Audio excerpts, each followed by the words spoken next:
మొక్కుబళ్ళు ఉన్నాయి కదా అని చెప్పినప్పుడు, అయ్యా నువ్వు మారు మనసు దేవుడు మీకు మేలు చేస్తాడు అని చెప్పినప్పుడు, మరి అలా దేవుని సన్నిధిలో మరి 21 రోజు ఉపవాసం ఉండి ప్రార్థన చేసుకున్న తర్వాత నా పాపాలన్నీ ఒప్పుకున్నప్పుడు, బాల్యకాలం ఉండి యవ్వన కాలం చేసిన పాపాలన్నీ ఒప్పుకున్న తర్వాత ప్రభువారు నాతో మాట్లాడారు.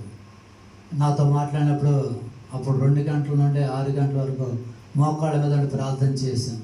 ప్రార్థన చేసినాక అప్పుడు దేవుడు నాతో చెప్పాడు, నువ్వు లేచి ప్రార్థన చేయని చెప్పినప్పుడు, అలాగూ నేను ఎక్కడైతే మరి దొంగతనం చేశానని దేవుడు నాకు చూపించినప్పుడు, మరి దేవుడు చూపించినట్టు అందరి దగ్గరికి వెళ్ళి క్షమాపణ అడుగుతున్నాను.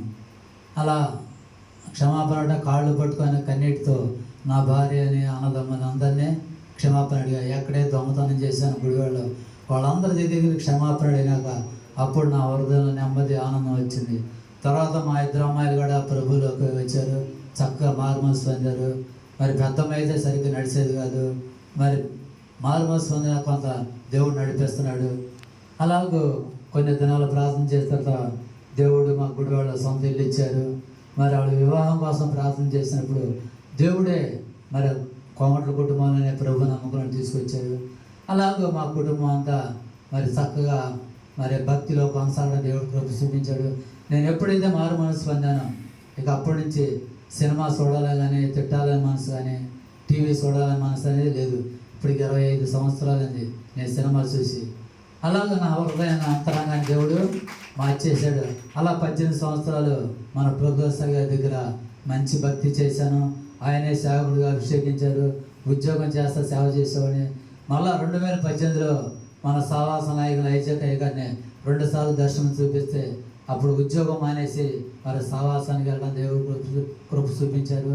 అలాగ అప్పటి నుండి మరి దేవుని పెట్టలే ఏమని చెప్పారంటే, ఈ మధ్య మా మిస్సెస్ చనిపోతే క్యాన్సర్ వచ్చి అప్పుడు అయ్యగారి కార్యక్రమానికి వచ్చి, అయ్యా మా దగ్గరికి వచ్చే మాతో పాటు ఉండు అని చెప్పినప్పుడు, అయ్యా మీరు చెప్పినట్టు చేస్తా అని చెప్పినప్పుడు మరి దేవుని బిడ్డలు చెప్పినట్టుగా అక్కడికి వచ్చాను. మరి దేవుని బిడ్డలు చెప్పినట్టుగా ఎక్కడికి వెళ్ళమంటే అక్కడికి వెళ్తాను. దేవుడు కృప చూపించారు. అలాగూ మరి 25 సంవత్సరాల నుంచి నేను ఒక్క ఆదివారం కూడా ప్రార్థన మానలా.